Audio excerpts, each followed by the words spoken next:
Later on in the day, Aidan and Liam started to argue with one another, and Mum put them both in her version of time out. Why were you getting on Aidan? What were you fighting over? The magazine or your puppy? Aidan, come say you're sorry to your brother and get out of timeout. No, come say it to your brother like you mean it.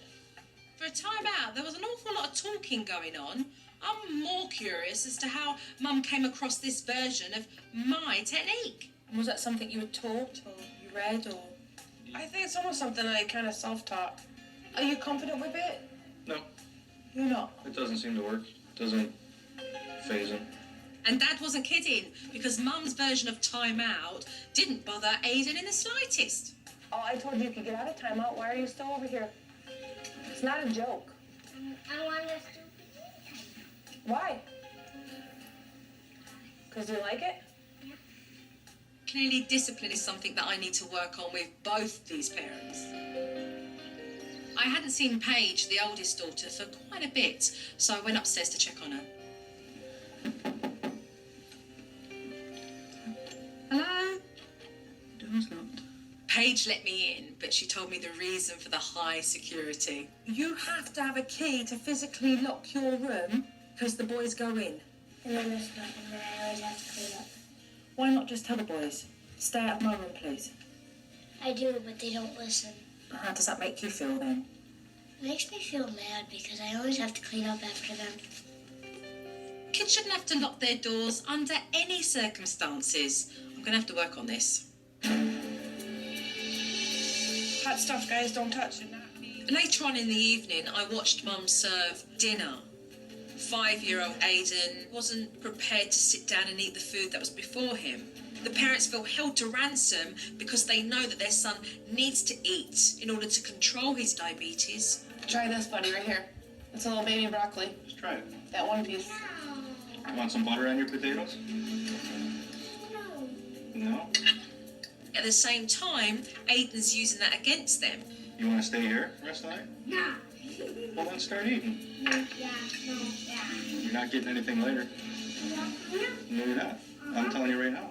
If he hasn't eaten his dinner, then he hasn't consumed the amount of carb necessary. Mm-hmm. We'd have to give him...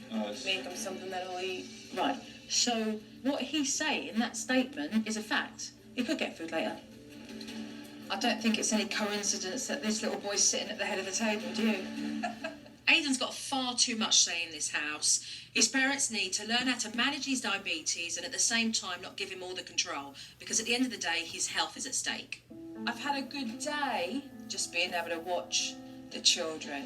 So there is stuff that I would love to talk to you about tomorrow morning in a family meeting so that we can really just get to the bottom of all of this. Type 1 diabetes has rose over the last 2 years by 13.5%.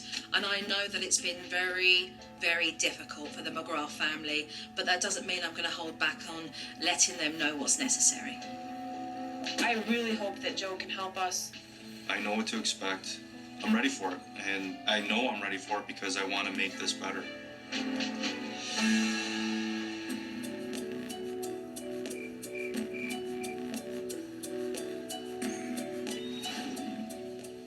There's been some major disruption because one of your children has a serious medical condition. So why don't we get to the heart of those points? How much does Aidan know about his diabetes? He knows that he has to eat or his sugar will drop low. He knows that he has to have a shot. He knows that he has to have his shots and fingerprints every day for the rest of his life. All right, we're going to work on something that allows Aidan to become more aware of what he's got, explaining it in a much simpler way so that he can understand the concept of that. He sees that you have to eat that food, as if you're dictating you have to have that.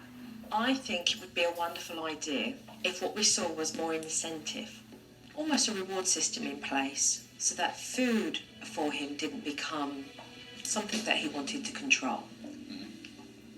I want to talk about the communication between the pair of you. You haven't come to a place in recognising the importance of talking to one another and making sure that you continue to do that. Now, why do you feel that you've got yourself in that place? Easier than arguing, I guess. What's been easier? Not arguing, walking away. But the fact is, your whole family are going to pay the price if you guys don't start talking. Right. And you know that if you guys don't make that a priority, then everything's going to start to crumble anyway. Let's talk about discipline and boundaries. Aiden's a 5-year-old little boy who likes to have his own way. And there's been no discipline in place because he's had this medical condition. Right. Because that word diabetes for you means death, because your father died of it. His rude attitude and the way he behaves has got nothing to do with the fact that he's got diabetes.